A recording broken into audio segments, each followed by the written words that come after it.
خیریت سے ہوں گے۔ اللہ پاک آپ کو سلامت رکھے، خوش رکھے اور آباد رکھے۔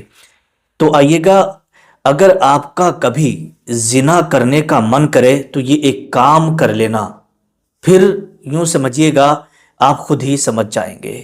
اب آئیے گا کرنا کیا ہے، میں آپ کو ایک ہلکی سی جھلک ایک واقعے کی طرف لے کر کے جانا چاہتا ہوں، ایک ہلکی سی جھلک دکھلانا چاہتا ہوں۔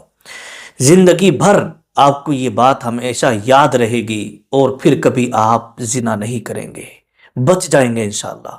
دیکھیے گا، ایک عابد، قوم بنی اسرائیل کا یہ واقعہ ہے کہ ایک عابد اور زاہد جو راتوں رات عبادت کرتا، اپنے یوں سمجھیے گا کہ جھوپڑی میں راتوں رات عبادت کرتا۔ اتفاق کی بات، بارش ہو رہی اور برسات کا موسم ہے، اور برسات کے موسم میں ٹھنڈی ہوائیں چل رہی ہیں، رات کی تاریکی چھا رہی ہے۔ اتفاق کی بات یہ ہوئی کہ ایک عورت آئی اور اس نے دروازہ کھٹکھٹایا کہ میں بارش میں بھیگ رہی ہوں، مجھے اندر لے لو۔ تو ان عابد صاحب نے دروازہ کھول دیا، وہ عورت اندر آ گئی۔ عابد صاحب اپنی عبادت میں مصروف تھے۔ جب آدھی رات سے زیادہ گزری تو ظاہر سی بات ہے وہ عورت جو تھی وہ فاحشہ عورت تھی، فاحشہ عورت تھی۔ اس نے کیا کیا، اپنا پورا لباس اتارا اور عابد صاحب کے پاس پہنچ گئی اور کہنے لگی اب یہاں پر کوئی نہیں ہے، آپ ہو اور میں ہوں، آپ بھی اپنی خواہشات پوری کر لو اور میری بھی خواہشات پوری ہو جائیں گی۔ اس نے پورا لباس اتارا ہوا تھا۔ عابد صاحب اٹھے اور اٹھنے کے بعد میں انہوں نے، اس وقت میں روشنی کا انتظام نہیں ہوتا تھا اس طرح کی جیسے آج کل ہے، اس وقت چراغ اور ڈبیاں وغیرہ جلا کرتی تھی۔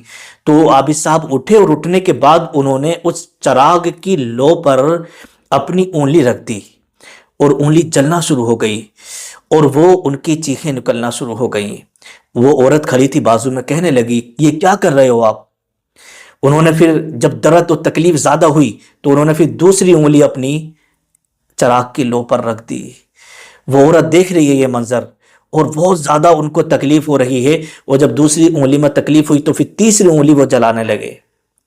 اسی طریقے سے انہوں نے اپنے ہاتھ کی چاروں انگلیاں چراغ کی لو پر رکھ دیں، اور یہاں تک کہ تاریخ میں آتا ہے کہ ان کی وہ کھال جل گئی، ہڈی ہڈی باقی رہ گئی، بدبو آنے لگی۔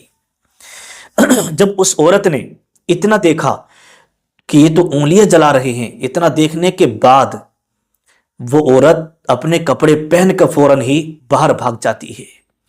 جیسے باہر نکلی، لوگوں نے دیکھا، دیکھنے کے بعد پوچھا یہ کیا ہو رہا تھا؟ اس سے پوچھا کہ فاحشہ عورت کا ایک عابد کے کمرے میں کیا کام تھا؟ لوگوں کو جو ہے شک ہوا، اور شک ہونے کے بعد بہت سارے لوگ آ گئے، اور آنے کے بعد میں اسے بادشاہ کے پاس پیش کر دیا۔ کہا کہ ہم اسے عابد مانتے رہے، اسے متقی اور پرہیزگار مانتے رہے، اور اس نے فلاں فاحشہ عورت کے ساتھ منہ کالا کیا ہے۔ رات بھر وہ اسی کے ساتھ رہی۔ جب اتنا سنا بادشاہ نے تو بادشاہ نے اجازت دے دی زد و کوب کرنے کی، اسے مارنے کی۔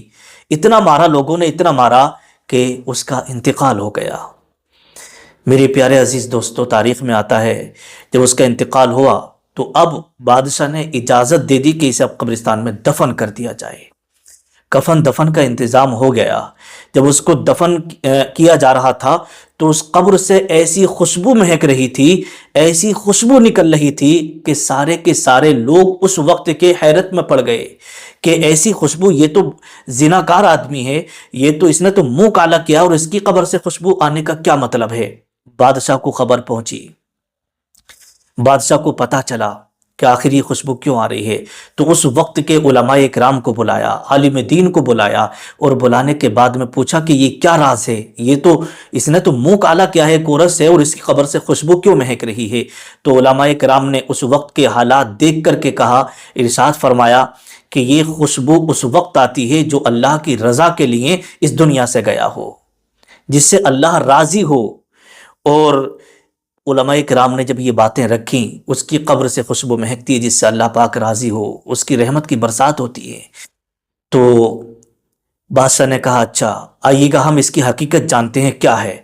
تو کچھ لوگوں کو اس عورت کو بلانے کے لیے بھیج دیا، جاؤ اس عورت کو بلاؤ جس کے ساتھ اس نے منہ کالا کیا تھا، ہم سچائی جان کے رہیں گے سچائی کیا تھی۔ اس عورت کو بلایا گیا، وہ عورت ڈر رہی تھی، اس سے پوچھا سختی کے ساتھ کہ سچ بتانا حقیقت کیا ہے۔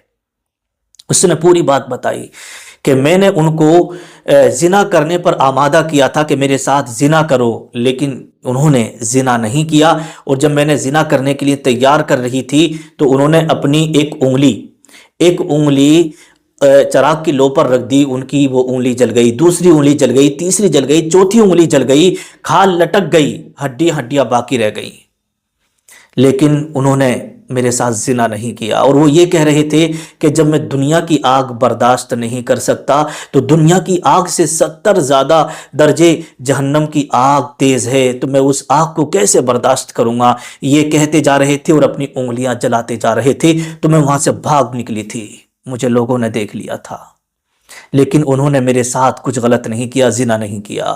ان کا دفن ہو چکا تھا اس عابد صاحب کا۔ جب بادشاہ نے یہ تحقیق کی، جب پتہ چلا تو فوراً قبر کھولنے کا حکم دے دیا، جاؤ قبر کھولو، اور قبر کھولنے کے بعد میں یہ دیکھو کہ اس کی واقعی انگلیاں جلے ہوئی ہیں یا نہیں ہیں۔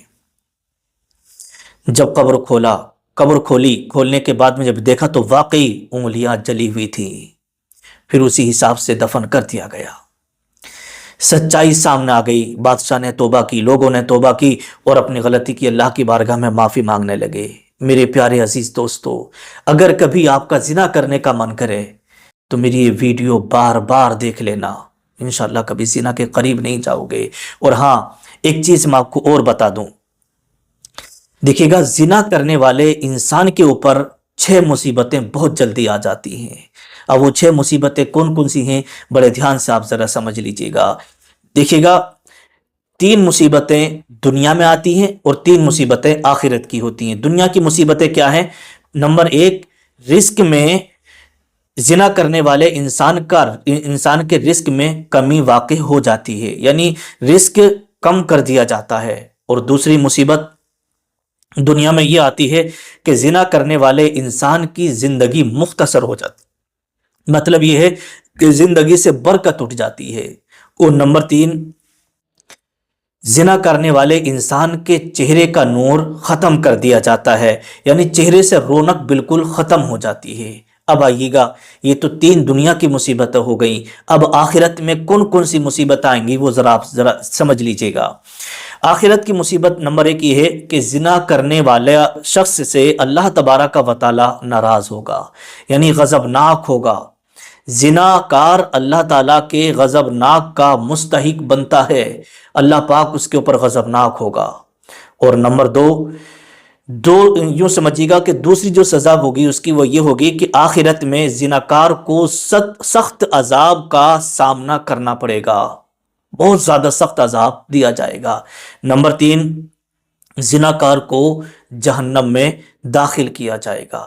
تو یہ 6 مصیبتیں زنا کرنے والے انسان کے اوپر آتی ہیں۔ میرے پیارے عزیز دوستو، اگر زنا ہو گیا ہے تو اللہ کی بارگاہ میں توبہ کریں، آئندہ کبھی ہم ایسی غلطی نہیں کریں گے۔ اللہ تبارک و تعالی معاف فرمانے والا ہے، ابھی توبہ کا دروازہ کھلا ہے۔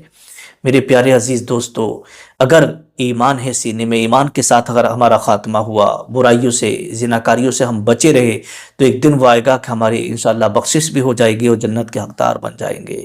السلام علیکم ورحمۃ اللہ۔